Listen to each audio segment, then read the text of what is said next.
I'm Matty Ice, and you are listening to Delta Halo.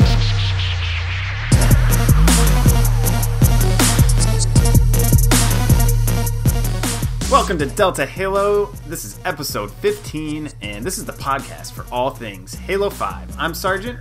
That's Matty Ice. And before we get started, just go ahead and hit subscribe on iTunes or your favorite podcast app, whatever you're listening to us on. You can catch us every week on a Tuesday, and you can catch our video of our recording. Yes, we record it live and get it up on our YouTube channel, Eastbound Gaming. You can take a look at our ugly mugs and listen to us talk about video games. So check us out, Eastbound Gaming on YouTube. That'll be up tomorrow after this hits iTunes, so check that out. But now that we got that out of the way, we have a very special treat for you this week in this episode. I'm very, very excited. I had the chance to interview Martin Ohms, a.k.a. Voodoo Man. That'll be something that we talk about, after we run through the news, so don't go anywhere. Definitely stay tuned. Had a really, really great conversation with him, and he had a lot of good stuff to share about Gamers Outreach, Gamers for Giving, and just a lot of really good information. So stay tuned for that. You're in for a treat. But Matty, how have you been this week? Oh, I have been just fantastic. We've been hanging out, playing some Rocket League and some Griffball, as well as a couple rounds of Arena in there, here or there. Well, I guess Arena's technically Griffball, or Griffball is technically Arena, but regular Slayer, Team Arena, and stuff like that. So we're getting some Halo in, and a little Rocket League here or there, and that's about it. So I did want to mention one thing as far as so what have you been up to too? I'll get into that later. Yeah, I mean, I know you have a good topic. We talked about it before we got on, so that'll be interesting to talk about. But this week's been crazy. I was dealing with a lot of stuff over the weekend. My girlfriend's house, we got some water in the basement, so we were dealing with that. Had a plumber come out. Didn't get a ton of time gaming because of it. The little bit that we did, a little bit of Rocket League, and we actually had a night of Guitar Hero playing. I got her on the axe and jamming away a little bit, so that was pretty fun. Guitar Hero Live, absolutely love that game. It's really better fun. than Guitar Hero. It's freaking awesome. No, it really it's not. And it's just so much fun to just pick up, play a few songs. It's addicting. It's like one more, and you just keep playing. And there's so many good songs in there. There's a lot of good Rise Against. It's a good one, though. Awesome. But yeah, I've been doing that. And then we got some Griffball in, which has been pretty fun. I played some of that with Kat a little bit. He wasn't really digging it. And he's not on the episode to back himself up and his feelings towards Griffball, but he wasn't really into it too much. And, once we got our team together, us two, Mista, and regular Paul. We had it going. We got 5 wins in a row, maybe. Yeah, I think we started off 4 or 5 in a row, and we had a couple hiccups in there, but overall we did some pretty much some pounding, if you will. We pounded them in the corner. That's the new strategy. I got my first Killionaire, so I was pretty pumped about that. That's crazy. That's crazy. Just gave it to him strong. Yes. Mm-hmm. But no lube. We were recording these, so if you guys haven't had a chance to play, which would be foolish if you haven't, but if you want to check out some of our awesome clips, we're going to get that video up shortly this week. So again, check it out on YouTube, Eastbound Gaming. We'll have that up for you. See some of our awesome give and go plays. I know I had one in there. Slide, or it was like a thrust slide, pick up the ball like off a toss from Paul.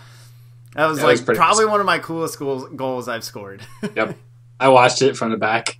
It was great. It was fantastic. I will say, should probably get a squad together before you go into it. I would recommend doing 4, maybe minimum of 3, because I can see it getting frustrated for playing with regular people and stuff like that. Yeah, so if you're just going in there, get especially without a mic, that'd be hard. No. Just avoid that, Yep. Stick to free-for-all, which is terrible anyways, but, whatever.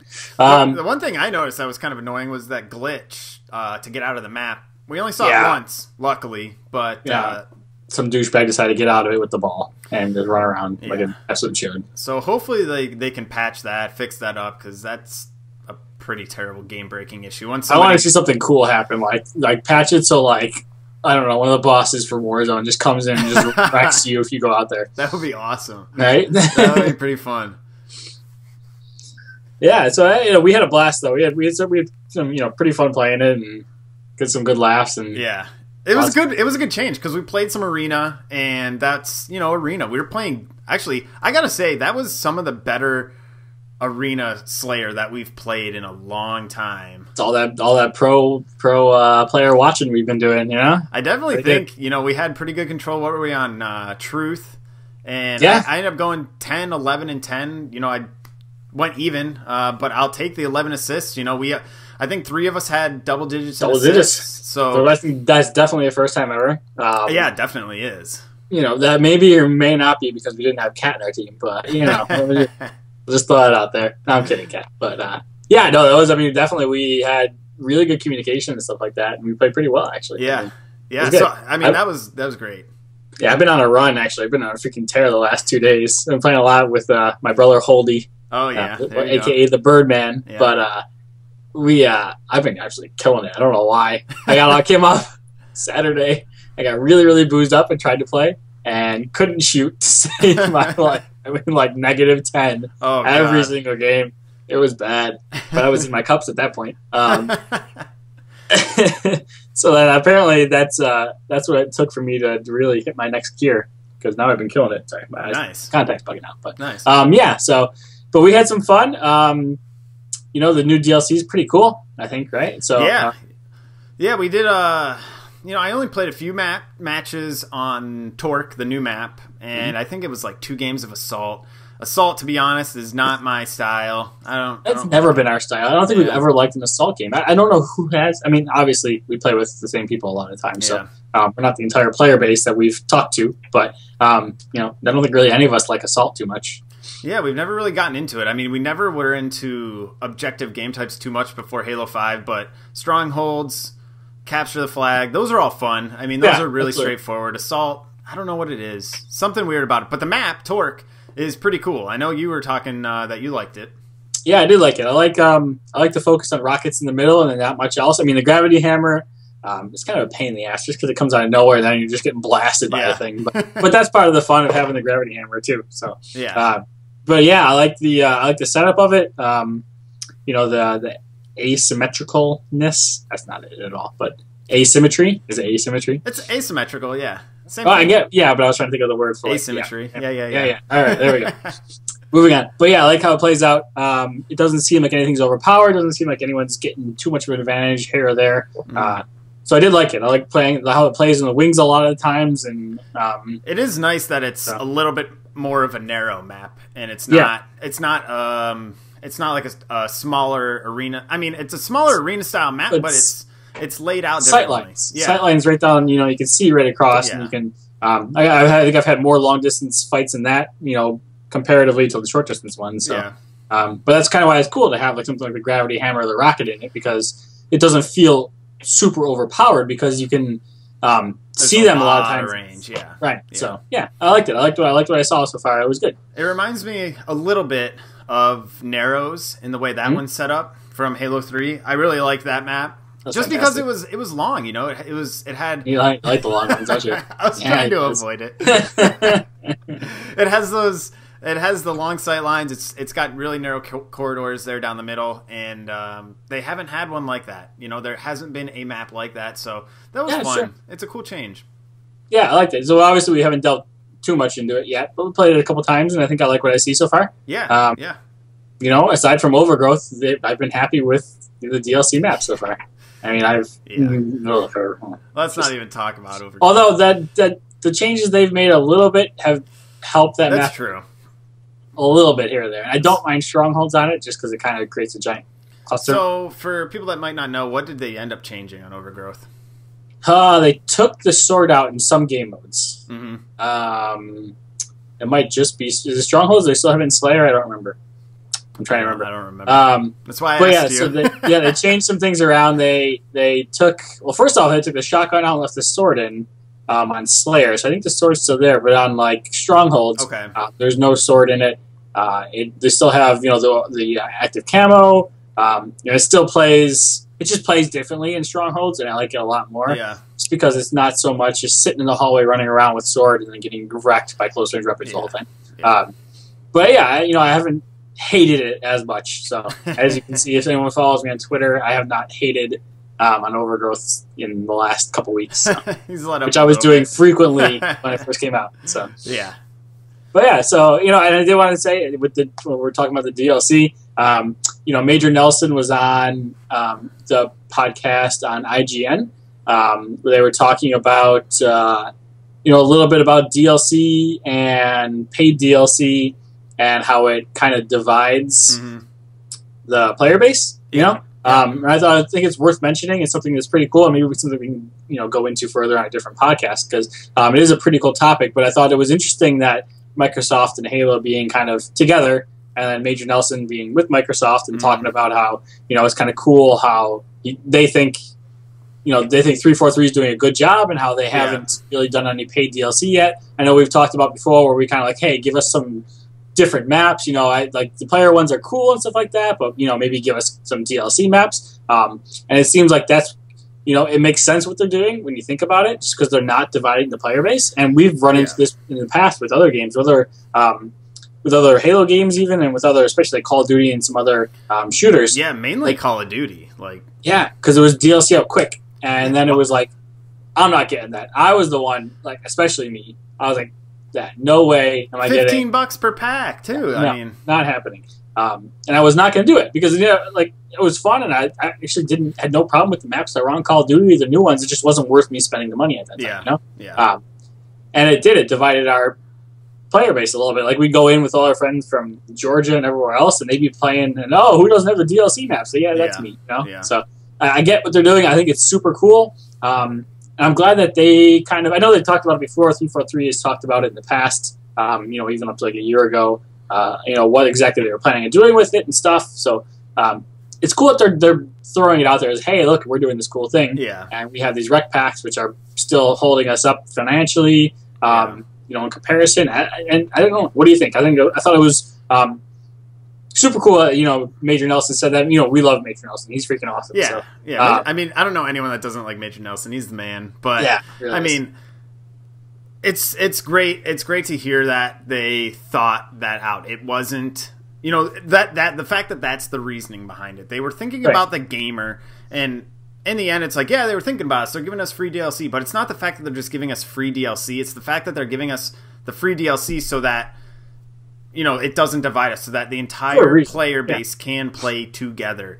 And I think that makes such a big difference, especially for groups of friends that like to play together, because like you said, if there's one person that doesn't get it, you can't play the new maps or you can't play together, and it totally ruins the experience.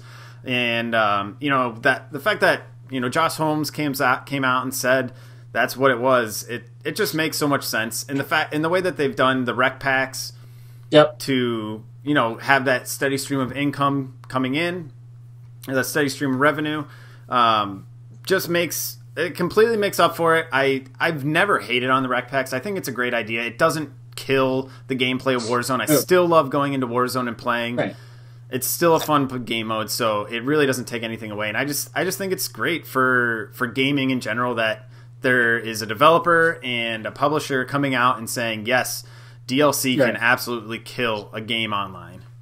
Yeah, and it's a big name too. Halo's a big name, and this isn't some small game that's coming out and saying, hey, we're doing this. I mean, this is a big title, Obviously, I don't think they're going to really ruffle Activision's feathers and, halt their crazy DLC things or EA's crazy DLC things. But, I mean, at least it's something as far as, hey, this is cool. This is awesome. This is something that, we're about, and Xbox has always been that. Xbox, I mean, they haven't always been that way. They've always been about the community and playing online with your friends. That was the experience. Right. That's what got us into Xbox in the first place. Mm-hmm. And so this is kind of continuation of that, being like, hey, we're still about that, on some level. Yeah, they put the gamer first. Yeah, something I thought was worth mentioning. I was super glad that came out and that was talked about. Yeah, so. I think there's just a smarter way for developers, or probably publishers, really, to think about streams of revenue once the game has launched. I think there's smarter ways to go about it in the rec packs. Day one DLC, for God's sakes. I mean, the rec packs are great. You look at League of Legends, they sell skins. It's all this aesthetic stuff that doesn't change the game. But we still get it. I mean, I've spent $10 on League of Legends skins. I mean, I've spent $10 on playing FIFA and getting the cards in FIFA. It's not major amounts of money. And could I spend $15 or $20 on a 3 maps? Maybe, but I don't know. It just seems like the difference between spending $3 at a time and spending it all in lump sum because they're telling you need to get this map because it's cool and we're going to make you pay for it. Mm-hmm. But to be honest, like I almost think that this Rec Pack business model is more profitable than doing DLCs and having people pay for DLCs. Because once you buy the DLC, that's it. You buy that one DLC and you're out of their purchase cycle, right? Yeah. If you buy a Rec Pack, you can continually buy Rec Packs over and over again. And the fact that they're starting to come out with a wider array of Rec Packs that cost more money and get people to buy more things, I think it's even more profitable than just doing $15 DLCs, twice a year, 3 times a year, because that's $45. Someone could easily spend over $100 in no time on Rec Packs if you just kind of lose it. Just go for it. Yeah. And it's something cool. I think we've actually had this conversation a couple of times as far as like the danger, like how it's dangerous that this kind of thing is done like this. Kind of the random, Hearthstone free-to-play model being kind of dangerous because it's, you're just buying packs of things that you get online type of thing. But, at the same time, if you keep it within reason and you're a normal person, it's not that big of an issue, especially when it's then transferred into free DLCs like we're seeing now with this stuff. I mean, obviously, I don't think 343 is busting the bank to have their developers do stuff with the maps that they're making and everything like that. But they are giving us free DLC continually, and it's been continuous. And even if it's like, okay, yeah, it's kind of cool, but what do I care? It's still something that they're doing, and they're not just throwing I don't care with 3 maps that you have to pay $25, $30 for. Yeah, right. So, it's super. It's cool. It's cool, and I think it's working. And I'm glad. I think that they're showing that something like this works, and I think it's a big something step that should be replicated in the gaming industry. Absolutely.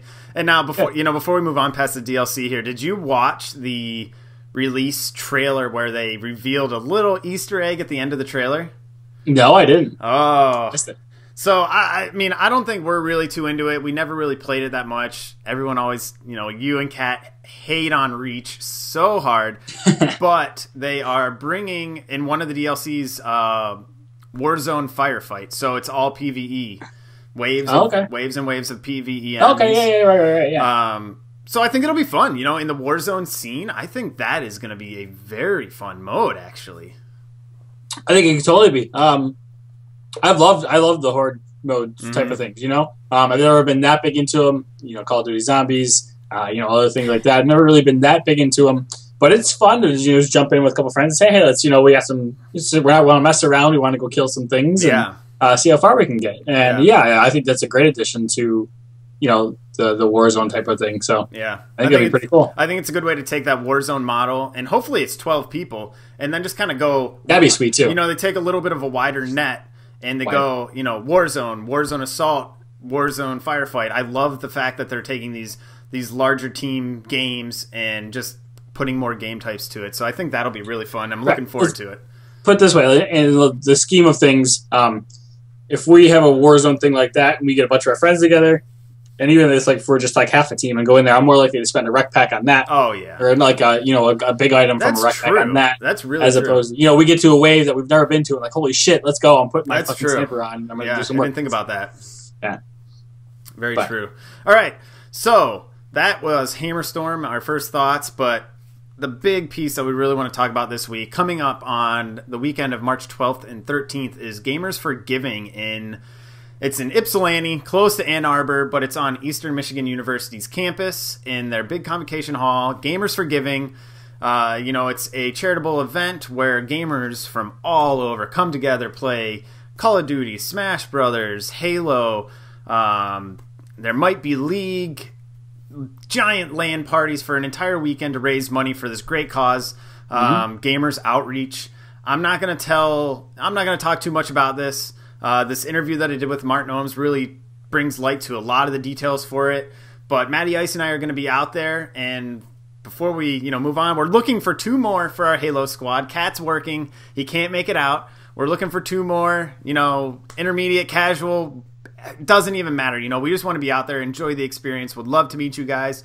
So tweet us if you're looking to attend but don't have a team.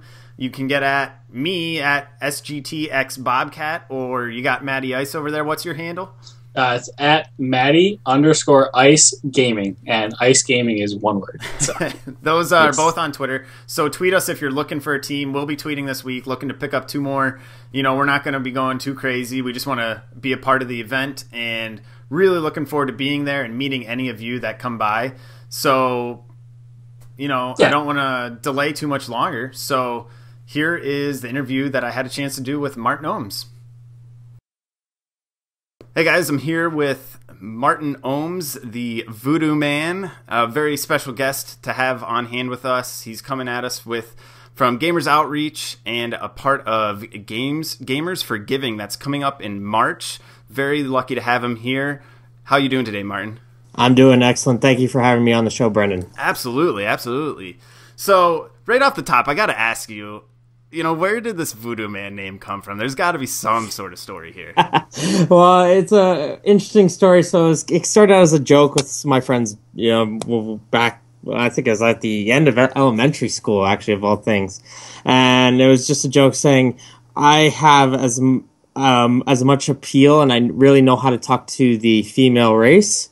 And it was more just saying, Martin, you always get friend zoned. And I was like, it started to go around like, Martin, you're just cursed. You have no idea what you're doing. And they started going voodoo, and they're like, man, you're just a voodoo man. Oh, and no. And then I was like, you know what? I just embraced it, and that's just been my gamer tag since I was about 12, and 10 years later, for some reason, still never changed it. It's so great that it's stuck. That's perfect. I embraced it, Yeah, you got to do it. When it's a story like that, you just kind of have to accept it and embrace it, and then hopefully no one asks you that story down the road. You know what? I don't mind. And 10 years later, I don't think it's changed that much. So I'll be honest about it. But you know what? It's fun. And again, it's not the most original name, but it works. No, I love it. So you've been playing games for a while, it sounds like. Then, what really got you into gaming, and specifically Halo? What kind of drew you into that scene? So the first game that really got me hooked was Warcraft 3. The Reign of Chaos as a PC game, and the Frozen Throne, the expansion cut later on. It was just my next door neighbor. I'd go over to his house and he'd be playing that game. And as usual, when you're little kids, if someone else has something, you want something as well. So what it was like I went to the local store, got the battle chest, hooked up the dial-up internet. My family hated when I would go on. I hooked up the dial-up internet, played some Warcraft, and I just had a lot of so much fun just playing that game. And it wasn't really the actual main game itself, like the actual 1v1 scenario. It was the custom games, the being able to build your own maps, play your own games. So I'd just spend a whole day just go on, play games like Footman Frenzy, Elimination Tournament. I was actually ranked number 1 in North America in that game. I loved playing Winter Malls, any type of tower defenses. So even I'd play some silly games like fishing. I had fun playing fishing on Warcraft, which is unbelievable. Right. And it was just that type of game. It kind of got me really hooked into gaming. And when it came to Halo, what it was every single weekend, my friends and I went to a very small elementary school where my grade only had about 50 students. So pretty much you're kind of forced to hang around who you're with. So you kind of spend all your time with the same people year after year after year, which is quite surprising being in a huge suburb like Mississauga, Ontario. So every weekend, one person would just host all the guys over. So it'd be about 12 of us. We'd always rotate, and we'd bring out our huge tube TVs, our Xboxes, hook them up together, and play Halo 2 or Halo. First it was Halo CE, and that's kind of when Halo 2 kind of came out. And we'd play Halo 2 all day, and we'd be playing weird games like Juggernaut, weird zombies on Foundation when that came out, and we just do all camo. So of course, who was the best at screen looking? In other words, nice. So we just played a bunch of random times. We got together, so 4 people on one TV, and we just play games, hang out all day. And like I said, we went to someone's house every single weekend, and that's what got me into Halo at the first little bit. Those are the best stories, like the ones where it's just I mean, I feel like that's where so many people start too. It's just like you all started, you crammed into somebody's house, into their basement, into their room or whatever. You had like 2 TVs and you just, everyone kind of land and linked up. And I have so many fond memories like that. It's so cool to hear other people have that same experience. No, I understand that completely. And it really built my friendship with that group of friends to the point where that whole group we're still friends to this day. And even though we all kind of play different games nowadays, we still talk and hang out. And we kind of changed it up to a thing we like to call nacho night, where we all go to a restaurant and I'll just order nachos. So we kind of switched it up because we couldn't, of course, agree on a game to play. But it's really cool. And then going into the competitive side, local high school, when I think it was maybe when I was in grade 8, a local high school was hosting a Halo 2 free-for-all tournament. And my friends and I were just 2 or 3 of them, because the rest were like, forget it. 2 or 3 of them came with me. And like, yeah, let's just go find out. I know I was garbage. I didn't even make it out of the first round. Mm-hmm. But it was really cool to see how good people are actually at this game. And the guy who won the tournament, I gotta give a shout out to Ramiz Khalid.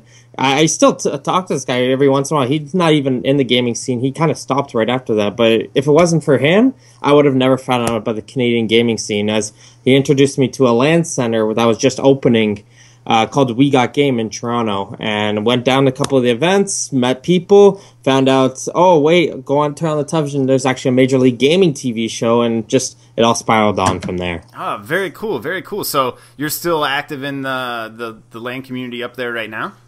Yeah, some huge news. We haven't really had in the Halo scene a big tournament since Major League Gaming 2008 when they came to Toronto and played at the convention center, and it had a decent decent showing, but of course, like it was pretty tough for all the American teams to travel up here because they needed a passport. But it was the tournament right after Walshy got dropped from Final Boss, so there was a lot of hype at that event.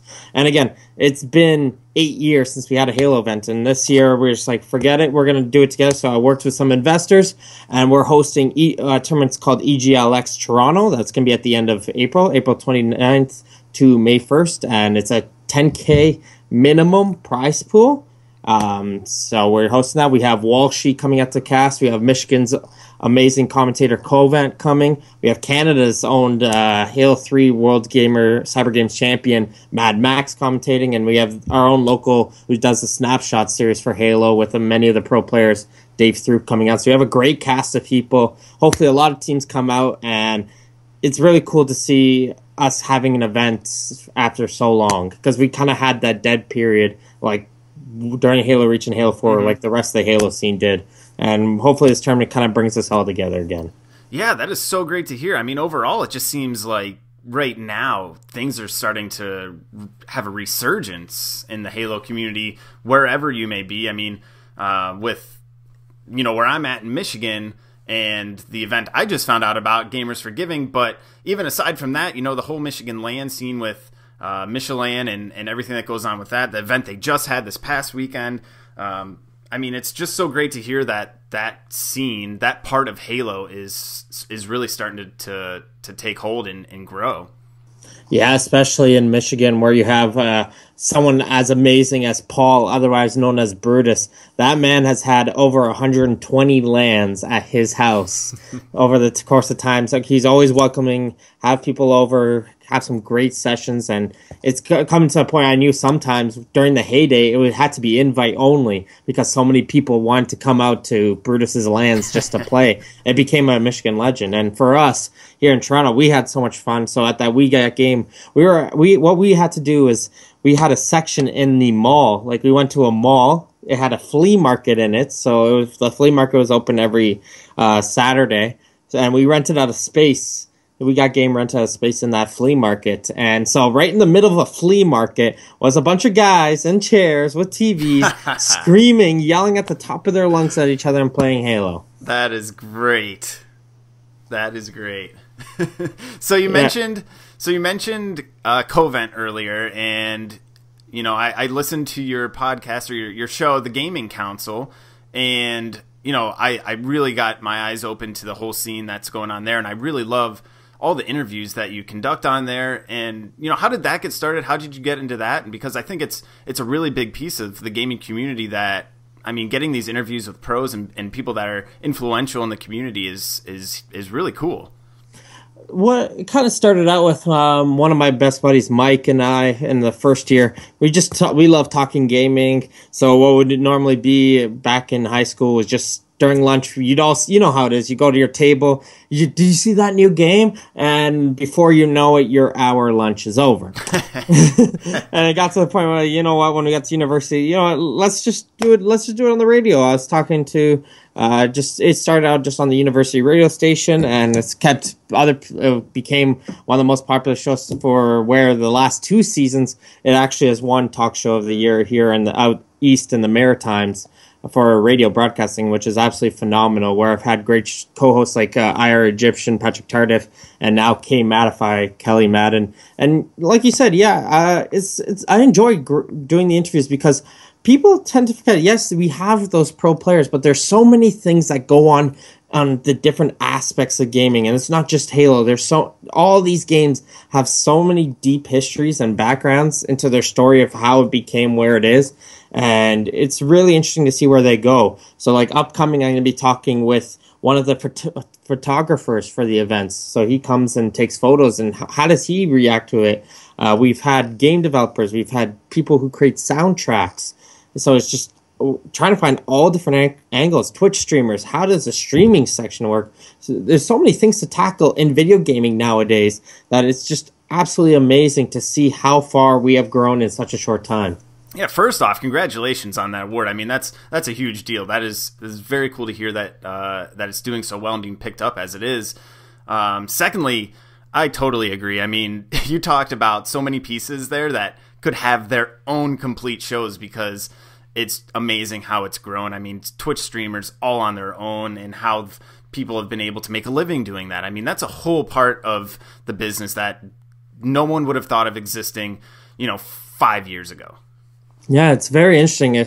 I've had a couple of Twitch streamers here and there. One of my favorites is Cody. I'm Cody, who started out doing Black Ops, and he was getting such a huge following in that one. And then as the next Call of Duty title came out, he just wasn't even having fun playing it. And a lot of streamers that are coming up, they have to remind themselves they're doing it because they enjoy doing it, not because they want the money or creating a living. It's because those top streamers are enjoying what they're doing. So Cody's like, you know what, forget it. I'm not having fun playing Call of Duty. I'm going to switch over to Counter-Strike because it seems like a lot of people, and you start trying out all these different games, and finally he settled on Counter-Strike at the end, and he's having a blast and might not have as big of a following as he did during Call of Duty, but it's successful. He has grown a huge community, and he's one of my favorite people to listen to, but he keeps insisting, said, don't start streaming if you're looking for a career or for money. This should be just a hobby, something you should start out with having fun. Don't go crazy with the layouts and the banners at the bottom.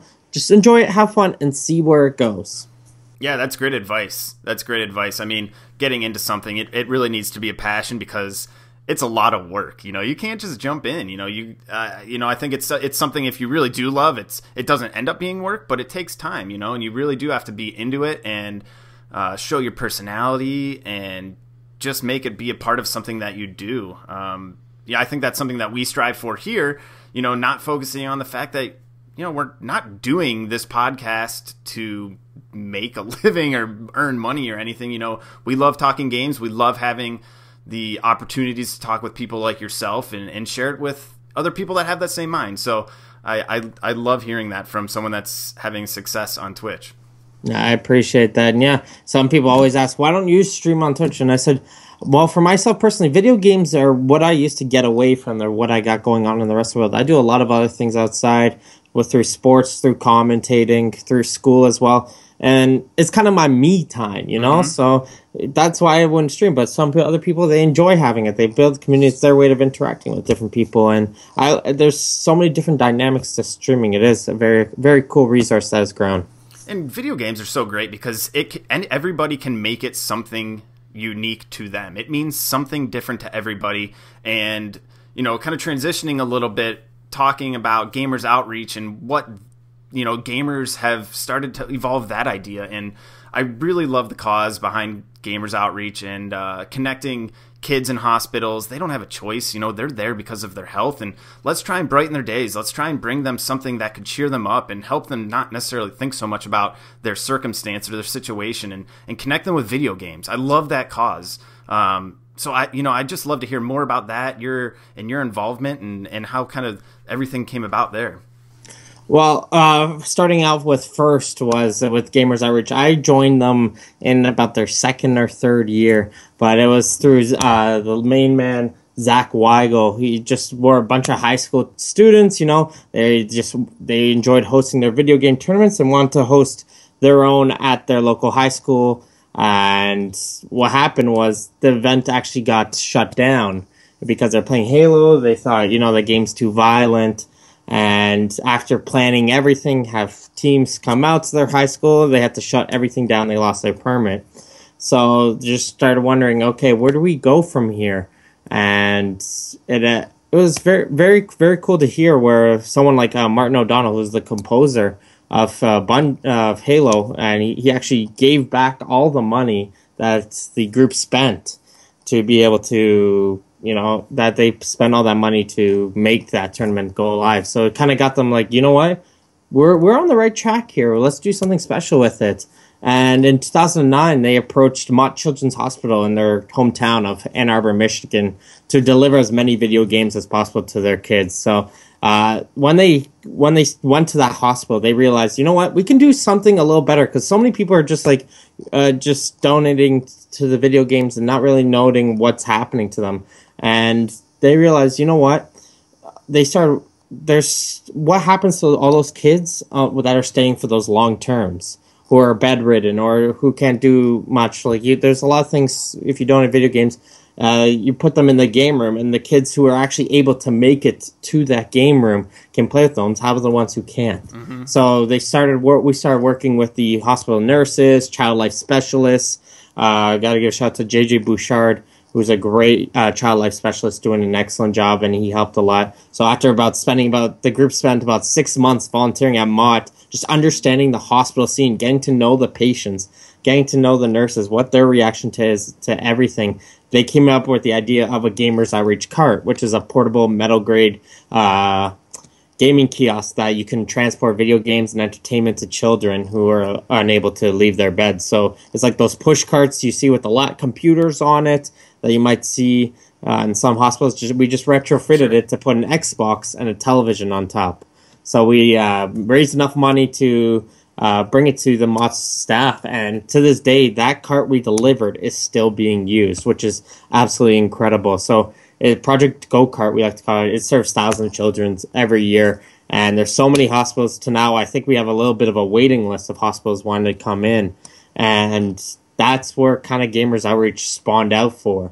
And Gamers for Giving came out with because we realized, where are we going to fundraise all this money? Well, why don't we do that same idea we were going to do in that high school and do it somewhere else? So it started to go in a couple different little locations until it settled on the Eastern Michigan, because most of those guys attended Eastern Michigan University, and they're in their ballroom area. So they held a LAN event going on, a couple little tournaments, and they raised some money here and there. To where last year, which was absolutely incredible, our goal was only about $25,000. They surpassed it by raising over $57,000 to help with a bunch of the different causes. And now it's come to a point where we're talking about Twitch streamers. A lot of those streamers are doing individual streams itself. So some of them we do stream marathons. So donate $25, you get the chance to join in on the game. And some people just love the cause. So the streamers build up enough money to build the carts themselves. So we were able to help them build the carts and bring it to the hospital of their choosing. So most recently, I got to work with Big Brother's winner of Big Brother, Dan Giesling. Mm-hmm. He had a streamathon. He raised enough money to build 2 carts. So Zach Weigel and I went to the Detroit's Medical Children's Center in Detroit, built 2 carts for their hospital, brought it over. Dan got to see it, just his reaction to see how everything goes, how the money he earned actually gets to be used. And that's a lot of hard things with charities nowadays, because a lot of people, now that we have more access, they get to see where everything's going. So if you donate $5 to something else, they don't exactly know where it's going towards. Where here, they kind of get a better feeling where they know if they're putting $5, it's going to this specific go-kart for this specific hospital. And it's really interesting to see. And yeah, sorry, I like to go on a lot of tangents. That's my commentating there. But Gamers for Giving is an excellent event. Our goal is to raise $100,000 this year, and really, I don't see how we won't surpass it. We've had some great support from some of the top people in the gaming industry, and of course, everyone's spreading the news, and it's such an exciting event. It's my favorite event of the year. Completely biased saying that too. No, I'm joking. No, I'm joking. It is my favorite event. Even if I was just a spectator, it still would, even compared to all the other events I still get to go to. Yeah, I'm so excited for this event. I mean, you just did a great job of explaining everything. This is such an amazing tie-in to bring gamers to this cause. I think it's something that's so relatable, and it makes it. You feel like you're giving to a good cause, and I love being able to understand where your money is going. That's definitely something that's starting to be a big trend anymore. You're donating this money, you don't know if it's going for fees or research, or if it's actually going to the organization. So, I absolutely love that aspect. Now, you talked a lot about this Gamers for Giving event coming up in March. What all does that entail? So you love this event. What all is going to be happening there? What can we be looking for if someone's going to be attending? Well, the Gamers for Giving 2016 event this year is going to be on March 12th and 13th, so just the Saturday and the Sunday. I know a lot of events have the Friday as well, but you know what? Everyone's got school, everyone's got stuff, work. We want everyone to be able to attend the event. So it's we actually upgraded to the Eastern Michigan University Convocation Center. Huge basketball venue, so we got those 4 screens on the top, you got the bleachers. It's going to be absolutely incredible. So it's a competitive gaming tournament and a LAN party that helps generate the resources for our initiatives, such as building those gaming carts. So we have some sponsors that are helping us come up with the prize money for those competitive tournaments. And we have people coming in from all over towards this event. It's going to be so cool. So first of all, I'm going to talk about the tournaments we're going to be having before I go to the LAN party. So we're going to be having some great tournaments. I have had so much fun. So last year, we were privileged to even host the Halo Championship Series event in Season 2. So we had all the pro teams coming in competing in Halo, which was absolutely phenomenal. And the players were pleasantly surprised about how well the event was. So we have, of course, Halo coming back again, Halo 5. Just announced Golden Boy is actually going to be bringing his B squad. Nice. He likes to call it. So he's going to be coming out to the event and competing. So for people attending, get a good chance to play against him. And a lot of pros like to come and bring their makeshift teams, the locals. So Lethal, I know, unfortunately can't compete this year, but he's competed in all the past 5-6 years. He's always competing. Miquin will probably compete. So it's always to see some good people. League of Legends, of course, is going to be there. Counter-Strike, which is a huge game growing up. StarCraft 2 is always a phenomenal game to spectate. That game is exciting. I don't understand what's going on half the time, but I know it's a great thing. Hearthstone, which is one of my favorite up-and-coming games. That's been a blast. That's going to even be there. And then we're going to have Call of Duty Black Ops 3, which is going to be run by the Michigan Esports MES. So we're working together with MES to run that Call of Duty tournament on the PlayStation. And then, of course, we got Super Smash Bros. Wii U run by Robin Harn, who's actually otherwise known as Juggle Rob, who ran the Big House events, those massive Smash events, one of the most popular Smash events going on. And he does an incredible job, and I'm very fortunate to have him here. Hearthstone, that's run by Chris Chan, who runs all the Blizzard Hearthstone events in Canada. So it's just really cool to see some high-level people with such experienced backgrounds volunteer their time to come out to help run these tournaments to make sure everything goes in smoothly. So those tournaments are going to be absolutely phenomenal. Now, are these tournaments open to anyone that wants to get a team together to join and register? The console tournaments are. So the Smash, the Smash, Halo, Call of Duty are open. So teams 4 and Smash, of course, is singles. It's open for them to compete. And otherwise, if you want to do in the PC tournaments like the Hearthstone, League of Legends, you would need to buy a LAN party pass.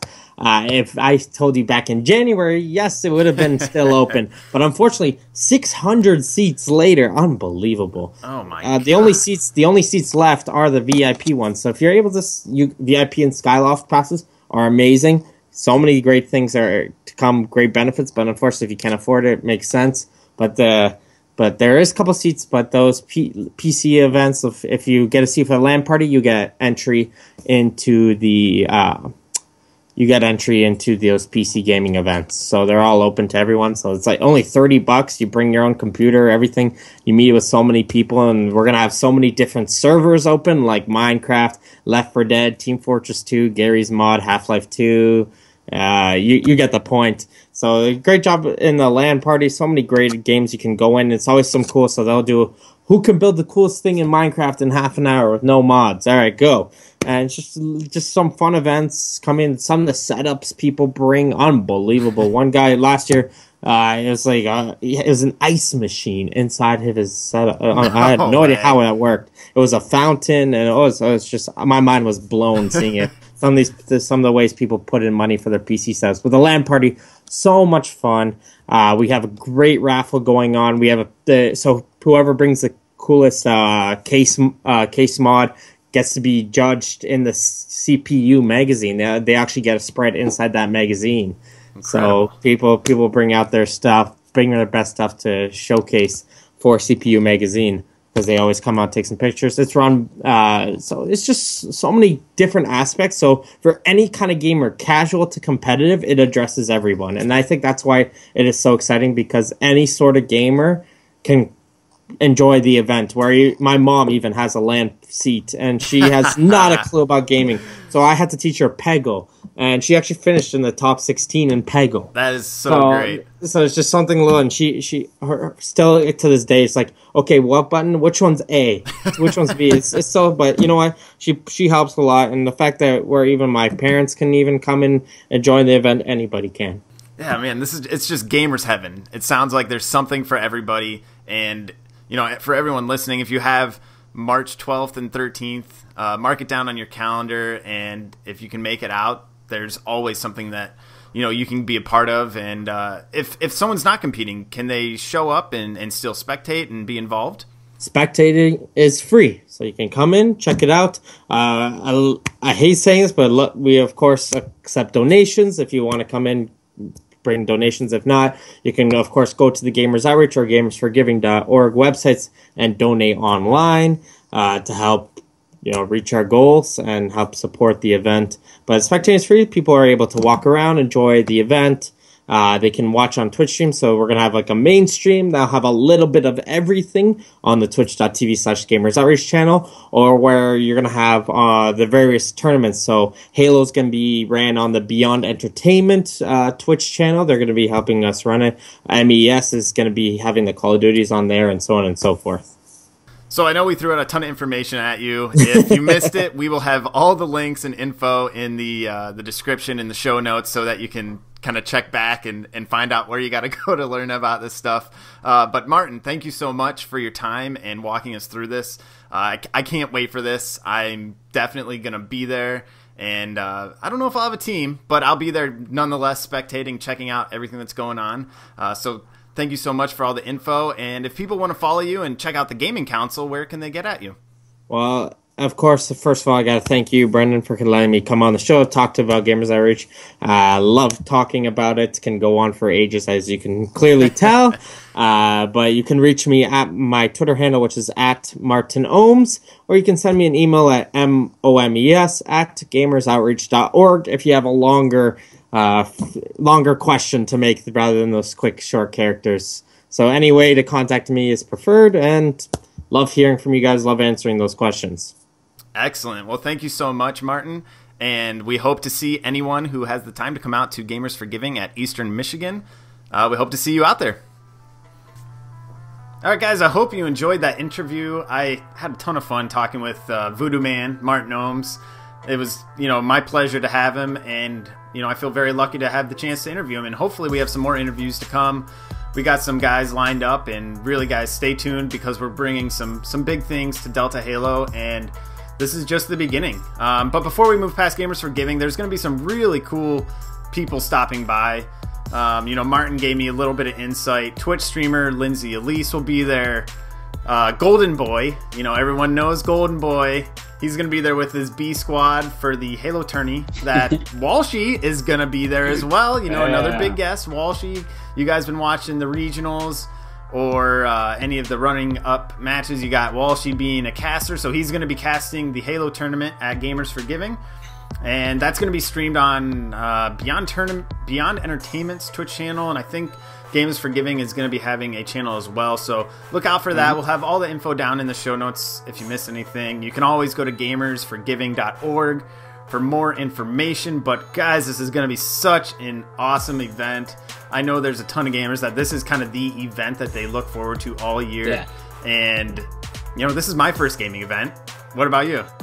Yeah, it is. Definitely, I think it is. Other than I think midnight releases have been our gaming events essentially at this point, but I'm super excited for it, and definitely I can't wait to get out there. I'm gonna make the trip up, and I can't wait to give you guys a recap afterwards too.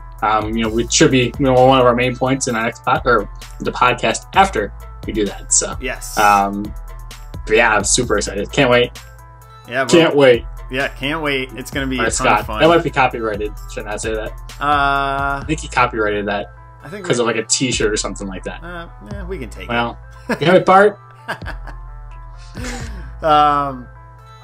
Yeah, I mean that's all we got for this episode, guys. We'll be having a lot more information after the event, doing a little recap, tell you how we did, and you'll probably see us in the finals. Oh yeah, true. Look out for that. Yeah, exactly. We'll be taking people down, taking names.